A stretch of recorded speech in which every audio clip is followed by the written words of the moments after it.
Mais d'ici là, retour sur ce plateau avec vous. Caps, on a vu ce communiqué du CNT pour la mise en place des points focaux à l'intérieur du pays. L'objectif, créer une synergie, un pont entre le CNT, mais aussi les citoyens pour une question d'inclusivité. Est-ce que vous pensez que c'était nécessaire qu'on puisse aller vers une telle démarche?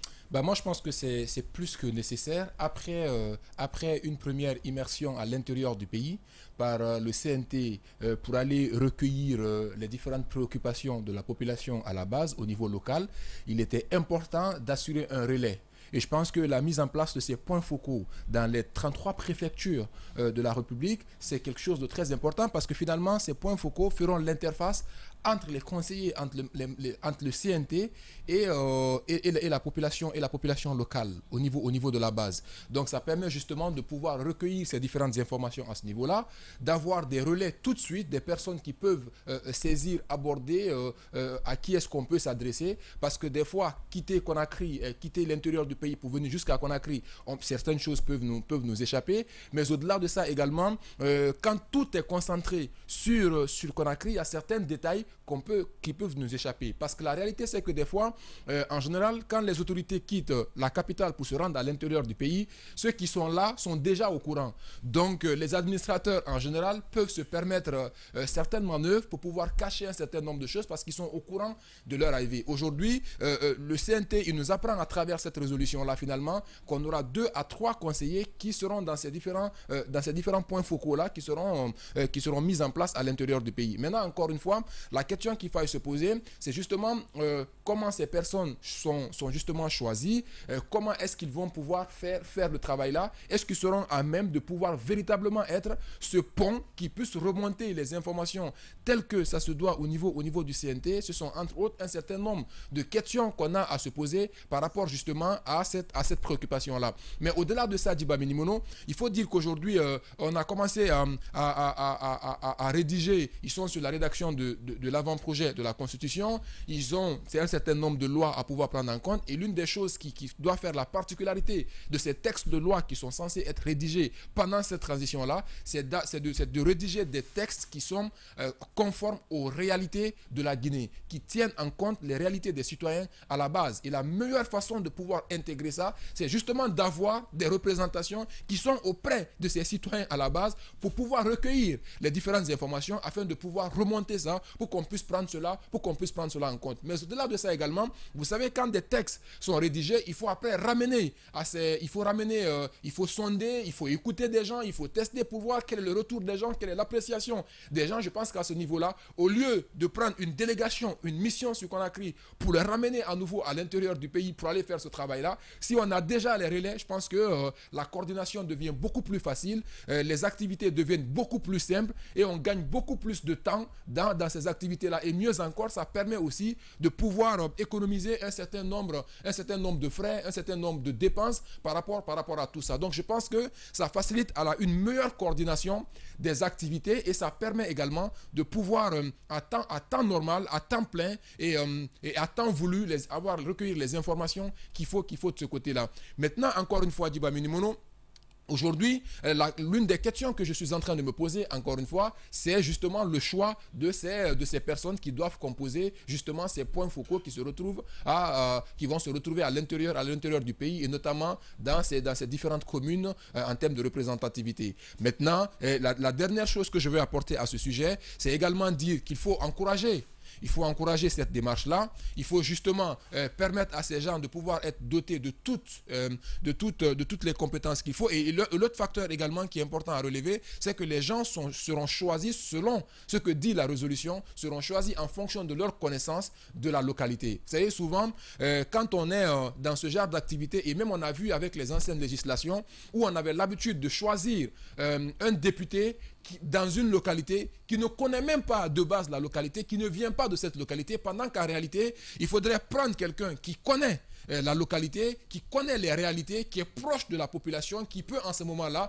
pouvoir porter les vraies préoccupations, les vraies informations liées à cette population-là. Et j'ose espérer que cela sera véritablement respecté dans ces différents choix-là, qu'on puisse mettre des citoyens venant de ces localités-là, donc une véritable connaissance des réalités du terrain pour pouvoir remonter ces informations-là. Sinon, encore une fois, on risque finalement de pouvoir être en décalage entre les informations qui seront portées dans nos textes de loi et les réalités même du terrain. Et je pense que si on arrive à ça, c'est qu'on a raté quelque part l'objectif qu'on s'était fixé à travers ce CNT-là. Et finalement, encore une fois, il ne reste plus qu'à observer et voir ce qu'il y aura par rapport à ce qui sera fait et comment ces points focaux vont se comporter, quel est le véritable travail qu'ils feront. Oui. En fin de compte, on saura savoir si cette décision finalement valait la peine d'être prise. Mais à mon humble avis, je pense que véritablement, il y a de quoi à mettre en place ces points focaux et finalement faire le travail qu'il faut pour qu'on puisse véritablement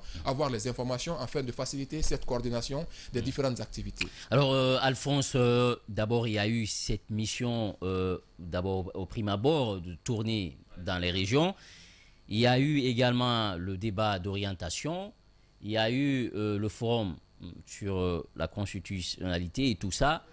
Et est-ce que vous ne pensez pas, ça devient un peu, disons, redondant, cette fois-ci, à dire encore qu'il faut des points focaux qui seront composés par des conseillers, en tenant compte de leur proximité, de leur connaissance de la zone géographique dans laquelle ils vont aller.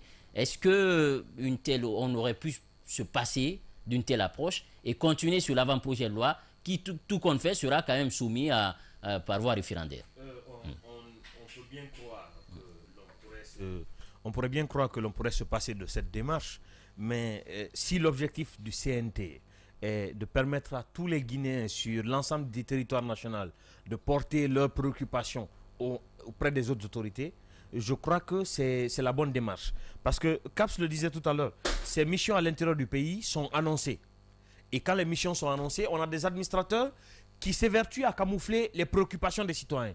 Et souvent, même ceux qui portent des préoccupations n'ont pas cette occasion de se rapprocher des conseillers pour pouvoir porter leurs préoccupations auprès d'eux. Et à Conakry, c'est quasiment impossible. Quand vous venez et que vous n'avez pas de contact suffisant, vous n'avez pas accès à ces conseillers-là pour porter vos préoccupations. Donc aujourd'hui, que le CNT prenne cette résolution afin de désigner des Guinéens vivant à la base avec les communautés, qui seront à l'écoute de ces communautés-là, pour porter leurs préoccupations des communautés auprès du CNT, je crois que c'est une bonne démarche. Ça peut sembler redondant pour certains acteurs, mais pour moi, je pense que c'est par-dessus tout la meilleure démarche entamée par le CNT depuis sa mise en place. Parce qu'aujourd'hui, il faut le dire, il y a des Guinéens qui ont envie de s'exprimer. Il y a des Guinéens qui ont envie de porter des griefs, des exigences et autres. Mais ils n'ont pas le canal qu'il faut. Les médias ne suffisent pas parce que les émissions ne se limitent qu'à 2 heures. Et souvent, même quand on fait nos émissions, des acteurs concernés sont occupés à autre chose, ils n'écoutent pas le message. D'autre chose, c'est quoi? C'est que les acteurs, les administrateurs dans ces zones-là n'aiment pas remonter les problèmes de leur localité. Parce qu'après, pour eux, quand ils remontent les problèmes, c'est sur eux ça retombe.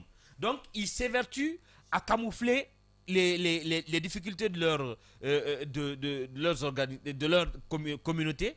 Et en fait, les communautés n'ont pas l'occasion d'en parler. C'est la meilleure démarche entreprise depuis que le CNT est mis en place. Et je crois que pour une fois, des citoyens seront très très près des personnes qui doivent porter leur voix. Et surtout, l'autre chose à dénoncer, ou l'autre chose à préciser, il ne faudrait pas que ces personnes désignées à l'intérieur du pays prennent la grosse tête et ferment leurs portes aux citoyens. Parce qu'on a dit des personnes proches de la communauté, c'est-à-dire des gens qui connaissent la réalité de la communauté. Mais ce n'est pas pour autant qu'ils sont porte-parole de la communauté. Ils doivent être à l'écoute de la communauté. Il faudrait qu'ils acceptent que quiconque dans la communauté porte des griefs puisse venir vers eux. Mais se jouer les autorités suprêmes et éviter d'écouter les citoyens, ça pourrait être préjudiciable. D'accord, nous avons Gabriel Abba en ligne avec nous du CNOX. Gabriel, bonjour. Bonjour et bonjour à vos millions d'auditeurs. Merci de nous rejoindre dans cette émission. Alors, tout récemment, il y a eu cette rencontre entre le MATD et des acteurs, notamment de la société civile, qui sont membres du cadre et également des partis politiques. Dites-nous, des points étaient passés en revue, le RAVEC, le recensement général sur la population, la mobilisation des ressources. Au sortir de là, d'abord, en peu de mots, qu'est-ce que cette rencontre pour vous inspire? Est-ce que vous dites c'est rassurant qu'on est sur la bonne voie il y a des avancées. Très bien. Merci beaucoup. Je pense que cette rencontre a été saluée par l'ensemble des acteurs, y compris le CNOX. Parce que s'il y a des inquiétudes, s'il y a des malentendus, s'il y a des incompréhensions, c'est lorsque l'information manque. Mais quand le ministère ou l'État se fait l'obligation de rendre compte à toutes les parties prenantes chaque fois que nous évoluons dans le cadre de la mise en œuvre des activités issues du programme de la transition, c'est ça la transparence. Parce que aucune gouvernance ne peut marcher sans transparence. La transparence voudrait que le partage d'informations soit équitable et que chacun y prenne part. Maintenant, de l'autre côté, je précise que nous, on n'a pas été conviés à cette rencontre. On n'a pas assisté à la rencontre. Quand même, nous félicitons l'initiative. Et nous ne voudrons plus, quand il y a ces genres de rencontres, que le CNOS, qui est la plus grande fêtière de la société civile, ne soit pas invité à cette rencontre. Nous n'avons pas compris cela, mais néanmoins, l'idée est à saluer parce que ça renforce la gouvernance. D'accord. Alors justement, on va aller au cas par cas. C'est vrai, c'était des recommandations du dialogue, des résolutions, pardon, du dialogue. Sur la question concernant aujourd'hui le recensement général de la population, est-ce que vous dites, avec la communication du MATD, qu'on est rassuré et que les activités ont commencé à date, concrètement, on est à quel niveau? Il faut préciser que nous, on a déjà communiqué avec tous nos démembrements à l'intérieur du pays pour savoir, sur chaque niveau du territoire, qu'est-ce qui prévaut. Alors, l'information qui nous a été remontée est que tous les comités de recensement sont déjà installés sur toute l'étendue du territoire. Pour Conakry précisément, moi-même j'ai participé, j'ai pris part et je suis membre du comité en tant que société civile. Alors, mais le recensement proprement dit n'a pas débuté. Et selon les informations que j'ai reçues par médias, lorsque le ministre a eu des communications avec certains acteurs, nous avons appris qu'il y a, je crois, la mobilisation des matériels de recensement pour que ce recensement puisse effectivement démarrer. Mais ce qui est sûr, c'est que à ce niveau, le recensement général de la population, on peut dire que c'est l'une des activités aujourd'hui qui évolue à grands pas par rapport à la plupart des activités. Quand je prends le recensement, quand je prends la question de la constitution, ça fait partie des activités en réalité qui, de façon visible, sont en train d'évoluer. Même si le recensement, à notre égard, n'a pas véritablement démarré. D'accord. Allez-y, Aoula Tousso, sur le RAVEC. Vous dites que le recensement d'abord n'a pas totalement démarré, mais vous vous félicitez quand même de l'avancement. Il y a un avancement où? À quel niveau, par exemple? Quand je parle de l'avancement, on ne peut pas démarrer le recensement sans mettre les comités en place. Déjà, je vous ai dit que l'ensemble des comités de recensement ont été installés. Déjà, je vous ai parlé de la mobilisation des matériels et même les moyens financiers que l'État a mis à disposition pour que l'activité soit démarrée. Maintenant, nous exhortons le gouvernement à véritablement démarrer le recensement général de la population. Et nous, on estime d'ailleurs que le recensement général de la population ne peut pas avoir un impact sur le délai de la transition, même si, sous la gouvernance du CNRD, ce recensement-là ne finissait pas. Parce que ça n'a pas d'effet sur le délai de la transition. Ça peut démarrer. Et après le CNRD, les nouvelles autorités qui vont venir, si ce n'est pas fini, peuvent parfaire ce travail-là. Donc moi, je pense qu'en la matière, il n'y a pas de débat. D'accord. Alors, oui, Aoula Tousso, allez-y. Et au niveau du recensement à vocation d'état civil, le RAVEC, qu'est-ce qu'on vous a dit de ce côté? Parce que nous apprenons que et on attend que le CNT se penche sur les 2 lois qui sont prévues, ces lois qui vont encadrer... Ce qui va d'ailleurs permettre la nomination du coordinateur et tout ce qui s'ensuit. Justement, par rapport au RAVEC, j'ai précisé à l'entrée de ma communication que je n'ai pas participé à cette rencontre. C'est pourquoi j'ai exhorté que le MATD, désormais, ne doit pas mettre de côté la fêtière de la société civile, ou l'une des grandes fêtières de la société civile, qui a le droit d'observer ce que le gouvernement fait. Mais j'ai appris par voie de presse, comme vous l'avez appris aussi. Donc, par rapport au RAVEC, nous n'avons pas de visibilité sur l'évolution des activités liées au recensement à vocation d'état civil. Et il faut noter que c'est l'une des activités, n'est-ce pas, sans lesquelles on ne tiendra pas, parce qu'on ne tiendra pas les élections, parce que lors du dialogue interguinéen, nous avons recommandé à ce que soit, comment on appelle, le recensement général à vocation d'état civil, à ce que le fichier électoral soit tiré du recensement à vocation d'état civil. D'accord. Donc, si cette activité, jusqu'à date, il n'y a pas de visibilité autour, il y a problème. C'est pourquoi l'État devrait plus se mobiliser pour réaliser de façon très rapide et très visible le recensement à vocation d'état civil. Parce que c'est ce qui a un impact direct sur le déroulement du chronogramme, des activités du programme de la transition, et qui a un impact sur le délai de la transition. Donc, c'est l'activité qui devrait être mise au devant par rapport même au recensement général de la population. Mais ça ne veut pas dire que je veux minimiser le recensement général de la population, parce que c'est là où on peut tirer les indicateurs de développement, mais il faut que l'État se bouge par rapport au RAVEC. D'accord. Allez-y, Caps. Il faut rappeler, on a comme invité M. Gabriel Abba, secrétaire exécutif du CNOX. Alors M. Abba, ma question c'est de savoir, finalement, est-ce que le département, donc le MATD, ne vous a pas directement associé par rapport à un compte-rendu en lien avec le RAVEC? Oui, on l'a perdu. Voilà, on l'a perdu. La question que je voulais lui poser, c'est de savoir si le gouvernement, finalement, n'a pas sollicité ou n'a pas invité ou convié la société civile à cette rencontre où on le fait, bien entendu, le compte-rendu sur l'évolution par rapport aux activités liées au RAVEC.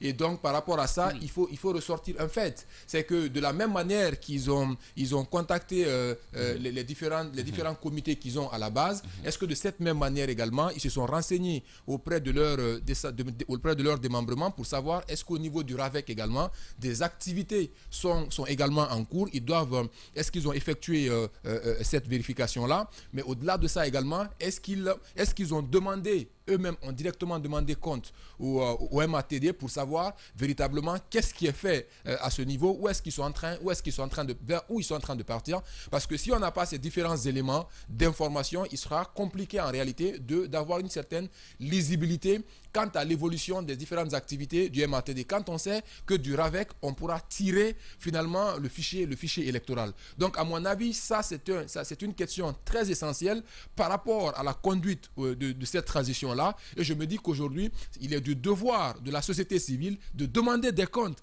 par rapport à ça et également d'exiger ou d'imposer à ce que le MATD puisse le recevoir pour pouvoir, bien entendu, les faire des comptes rendus par rapport à l'évolution de ces activités-là. Je pense qu'aujourd'hui, il est de l'intérêt et du MATD de pouvoir permettre aux gens d'avoir une plus grande lisibilité, j'y arrive, quant au recensement à vocation d'état civil.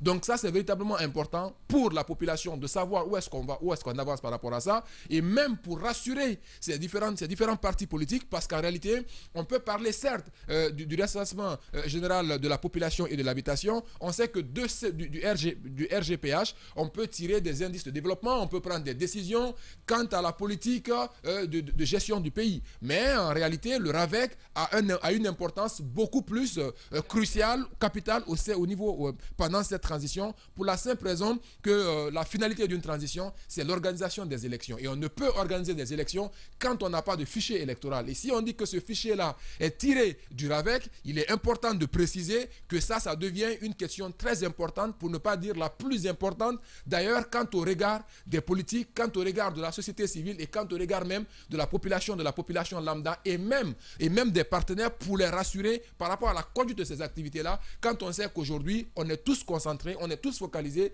vers cette idée de la mobilisation des ressources financières qui demande une certaine garantie qu'on apporte aux partenaires par rapport à la conduite de nos activités. Et je me dis qu'aujourd'hui, il est important pour cette société civile-là d'avoir un regard dessus, mais également au MATD de pouvoir mieux communiquer par rapport à la conduite de toutes ces activités-là. D'accord, allez-y, Yaoula Toussou. Moi, je pense que tous les acteurs, en tout cas, qui sont en train actuellement de prendre part aux rencontres organisées par le MATD ou bien par le Premier ministre chef du gouvernement, doivent exiger aujourd'hui des autorités de la transition. Vous avez vu ce que Abba a dit, que vous-même vous l'avez rappelé, le recensement à vocation d'état civil, c'est la chose la plus importante parce que c'est cette chose-là qui va nous permettre aujourd'hui de sortir encore une fois de cette période de transition dans laquelle nous sommes. Et si déjà 5 mois se sont écoulés, ou 7 mois plutôt, il ne nous reste que 17 mois avant, en tout cas à la fin de cette transition. Si jusqu'à présent rien n'a commencé, il y a des inquiétudes de ce côté. Il faut que les acteurs qui ont pris part au dialogue au niveau du et qui rencontrent le Premier ministre et le ministre de l'administration du territoire puissent exiger qu'on puisse commencer maintenant à ce point-là. Si en tout cas il y a une volonté de finir avec cette transition-là, il ne faut pas partir juste pour rencontrer le Premier ministre ou bien le ministre de l'administration du territoire pour dire que oui, la rencontre s'est bien passée, il y a eu ça, il y a eu ça. Il faut qu'il y ait des exigences parce que c'est un suivi qui est là. Et lorsqu'il y a un suivi, à chaque mois, ils se rencontrent une fois par mois. Je pense que la prochaine rencontre, l'occasion doit être mise à profit pour expliquer cela, cette inquiétude-là, pour lever l'équivoque et pour que le recensement général à vocation d'état civil puisse commencer maintenant et qu'on puisse aller vers, en tout cas, les élections et avoir un retour à l'ordre constitutionnel en Guinée.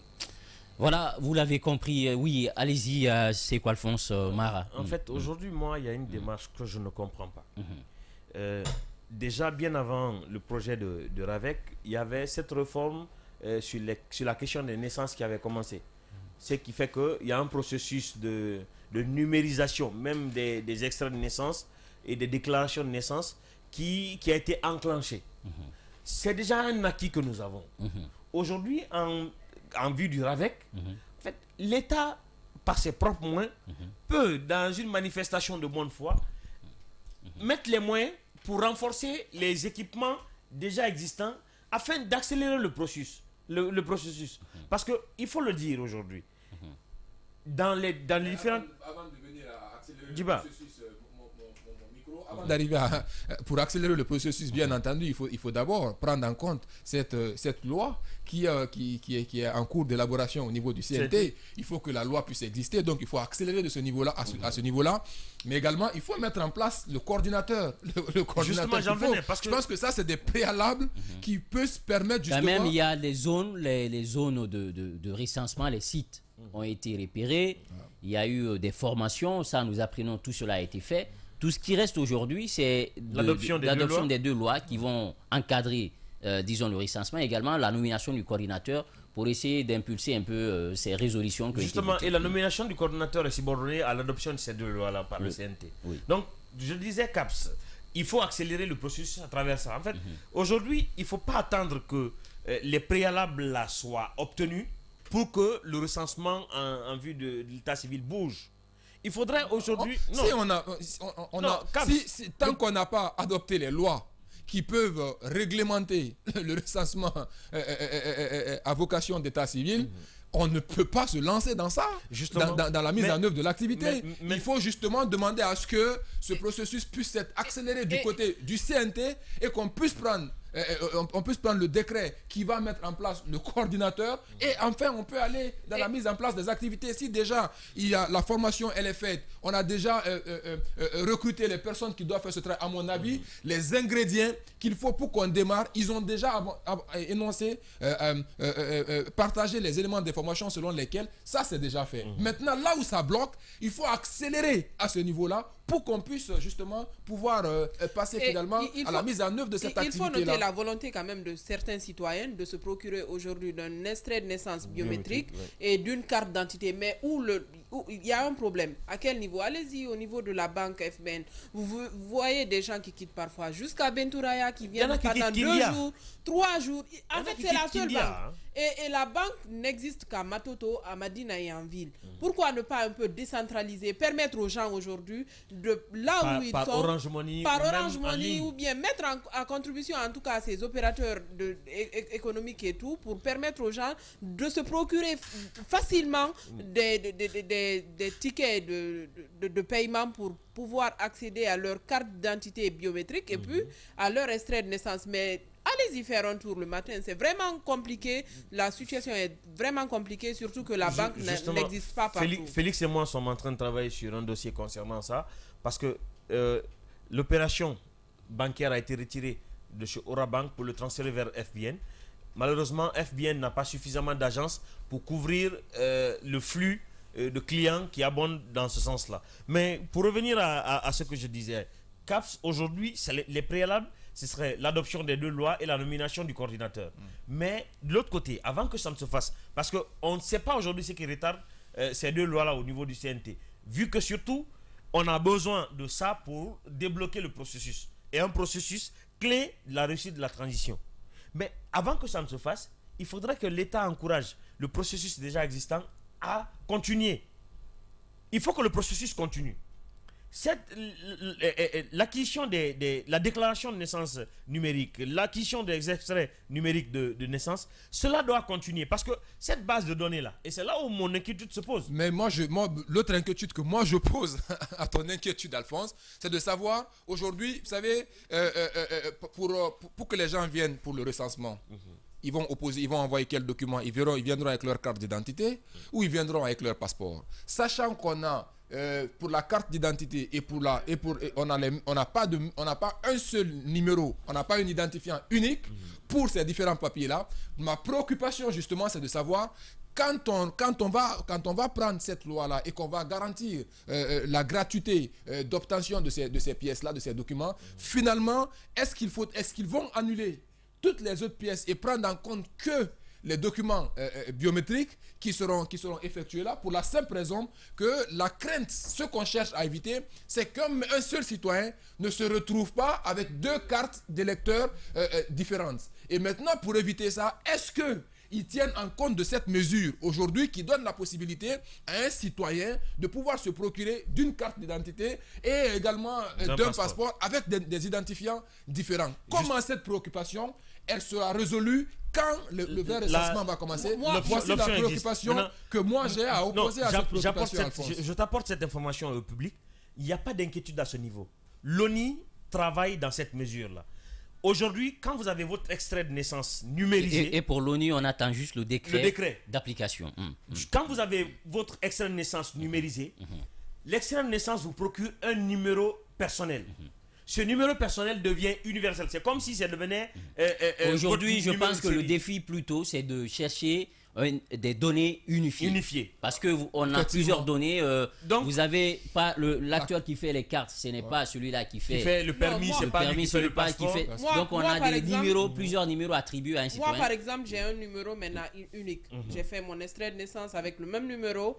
J'ai fait ma carte d'identité et j'ai refait mon passeport également avec le même numéro. Moi également, j'ai le même numéro. Donc, dans ma démarche, c'est pourquoi je disais que j'apporte cette information. Quand vous avez déjà mis votre extrait de naissance numérisé, on vous procure un numéro d'état civil. Le numéro là devient le numéro personnel et c'est à vie. En fait, c'est le numéro d'identifiant personnel.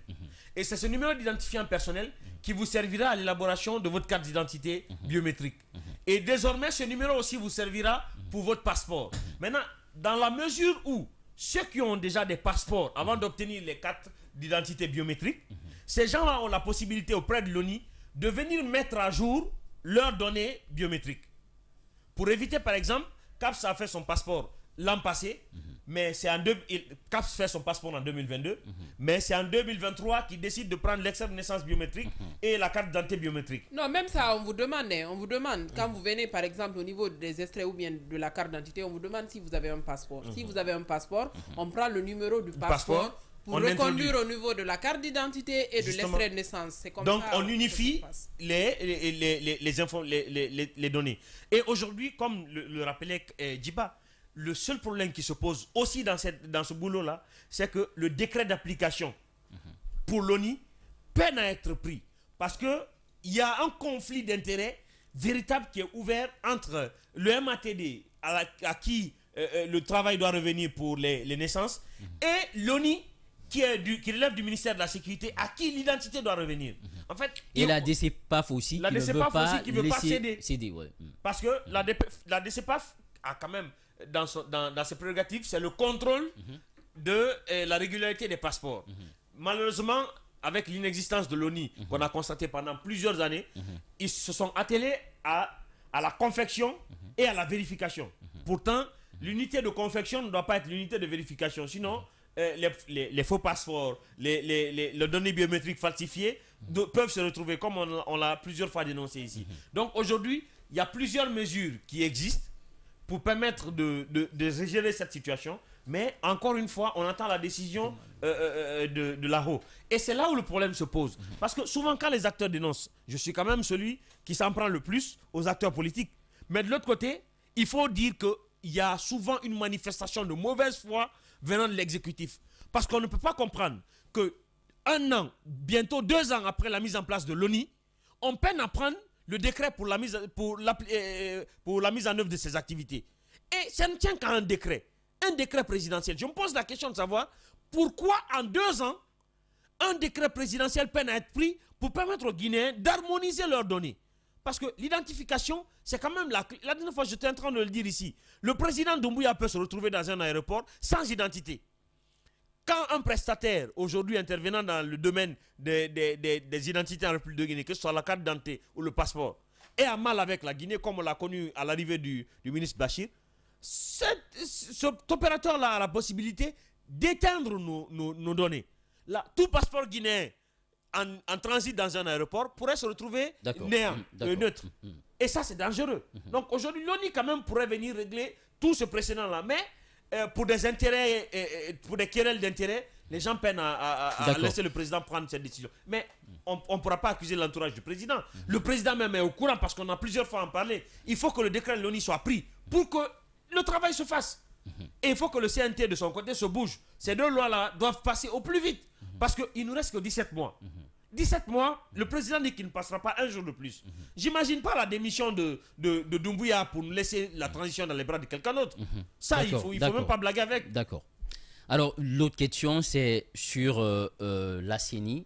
On avait posé la question à Dr Makale qui disait que pour cette élection-ci, pour les élections à venir, c'est le MATD qui sera chapeauté par un organe de veille qui va être mis en place à l'Observatoire, qui sera mis en place. Et pour les élections futures, il y aura une institution dédiée spécialement à l'organisation des élections. Mais sauf que dans ces recommandations des acteurs politiques, dont vous avez d'ailleurs parcouru CAPS, eux, ils font d'autres recommandations parfaitement. Justement, quand on relit le mémorandum de l'ANAD, du FNDC politique, mais également du RPG Arc-en-Ciel, eux, ils souhaiteraient qu'on ramène l'ancien fichier, mais également que c'est la CENI qui conduise les élections. C'est qu'il y ait une décision, une résolution ou des recommandations qui sont contraires aux recommandations du MATD qui demandent à ce que les élections soient organisées et portées par le MATD.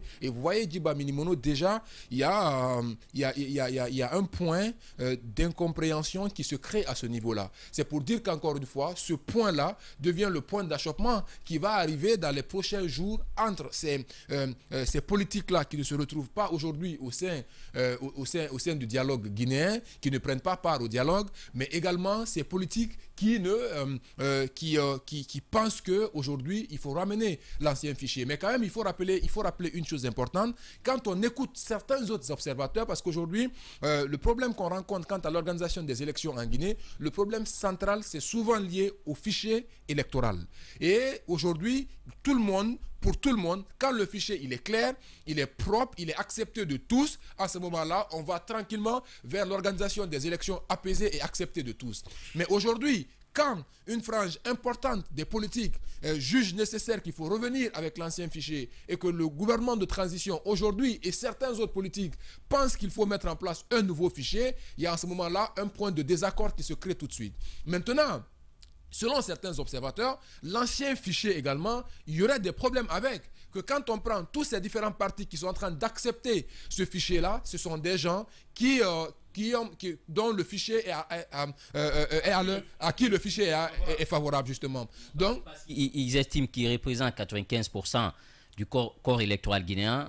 D'ailleurs, ils demandent à la CEDEAO, sur le cas du fichier, ils disent de diligenter la mise en place des NOGE en réhabilitant l'ancienne CENI ou en mettant en place une nouvelle et demander aux partenaires techniques financiers de déployer sans délai une forte assistance technique pour accompagner le jeu dans la préparation des élections. Oui, en effet. Donc, c'est pour dire encore une fois, Djiba Minimono, que ce point-là va exister, ce point va exister. Et c'est pourquoi aujourd'hui, je me dis qu'il faut faire de sorte qu'il faut mettre toutes les parties autour de la table pour qu'on puisse lever ce point de désaccord-là qui peut être un frein.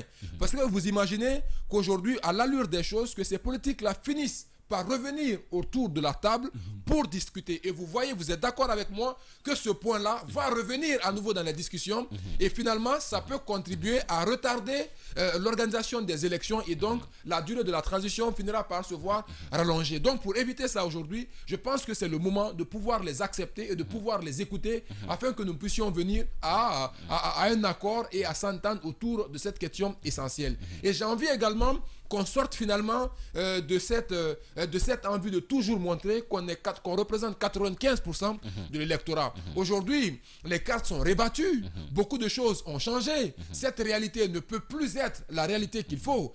Bien entendu, ils peuvent aujourd'hui se dire, au regard des anciennes élections, voici les réalités. Jusqu'à la prochaine élection, on ne peut que s'appuyer sur les 95% dont ils réclament. Aujourd'hui, je pense qu'il faut sortir de ça. Les cartes sont rebattues. Il faut remettre tout le monde au même niveau et que les gens puissent, on puisse réfléchir à nouveau sur des nouvelles propositions, qu'il y ait une nouvelle entente acceptée finalement de tous et que cela puisse nous conduire vers les prochaines élections. Et c'est seulement à l'issue de ça qu'on peut finalement se dire qu'on représente 95% de l'électorat guinéen. Mais sinon, avant ça aujourd'hui, il faudrait qu'on remette tout le monde au même niveau. Aucun parti ne dépasse l'autre dans les configurations actuelles. Nous sommes dans une transition et chacun peut se battre désormais pour conquérir ce fauteuil-là. Et les prochains résultats permettront de déterminer quel est le parti le plus majoritaire en Guinée. Et il faut rappeler parmi ces recommandations des trois, c'est-à-dire de l'ANAD, du FNDC politique et du RPG Arc-en-Ciel,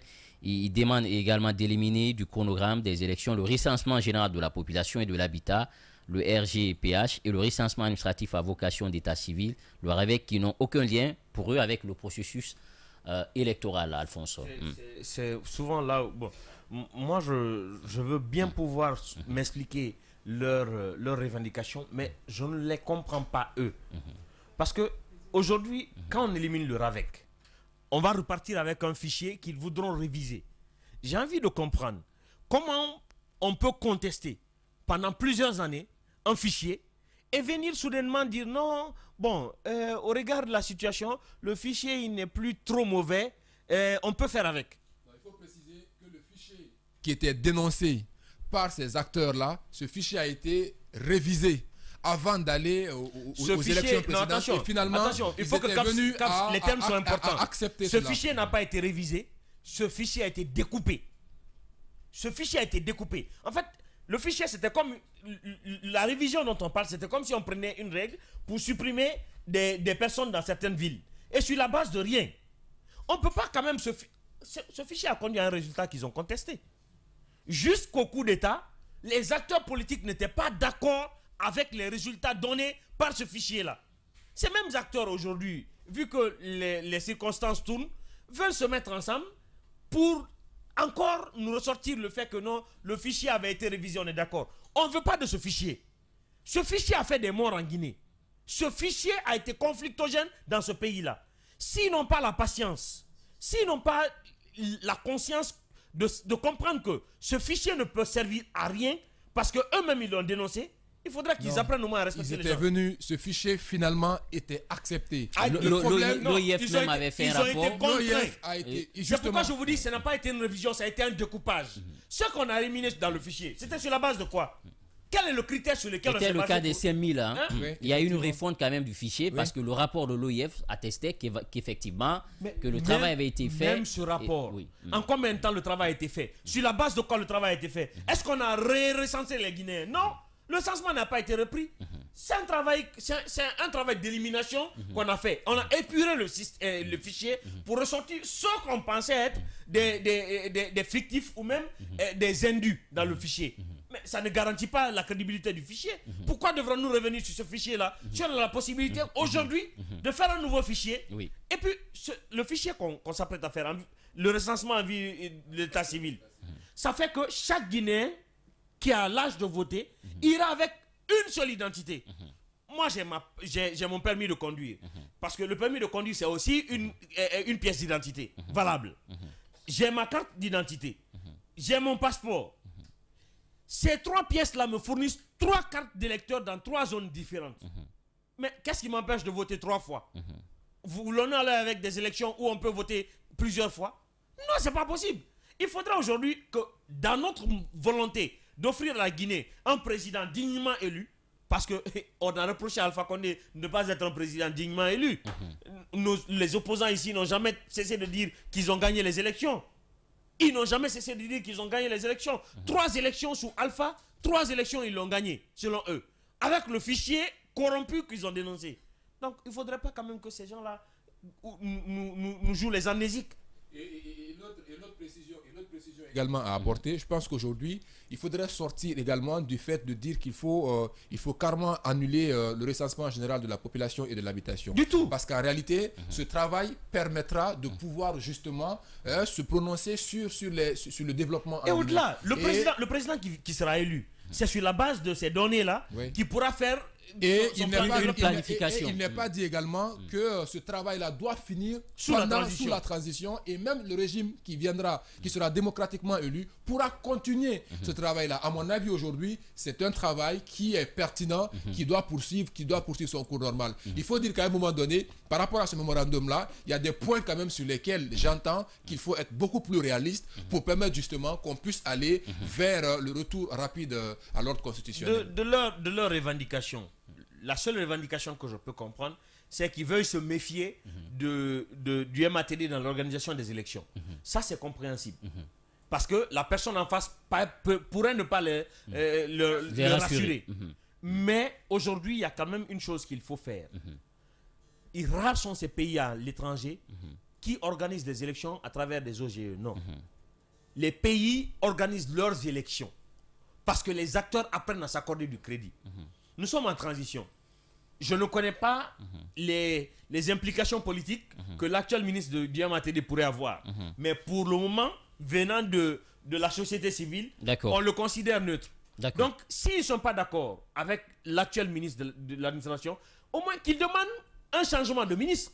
Mais en fait, de grâce, qu'on apprenne à respecter notre pays. Parce que organiser les élections par le MATD, c'est d'abord réduire les coûts. La CENI est budgétivore. Et deuxièmement, ça permet de crédibiliser les institutions étatiques. Parce que au moins le gouvernement aura permis au peuple d'élire la personne que le peuple désire. D'accord. On a vu la CENI, on a eu combien de CENI avec des problèmes. On allait prendre des étrangers pour venir diriger notre CENI. On veut revenir dans cette honte encore. Il faudrait que nos acteurs puissent rêver une meilleure Guinée. Et pour rêver une meilleure Guinée, il faudrait qu'ils apprennent à faire confiance aux autres pour que les autres les aient l'opportunité d'être des personnes de confiance. D'accord. On va aller avec notre page commerciale. On se retrouve dans une dizaine de minutes pour poursuivre cette émission. À tout de suite.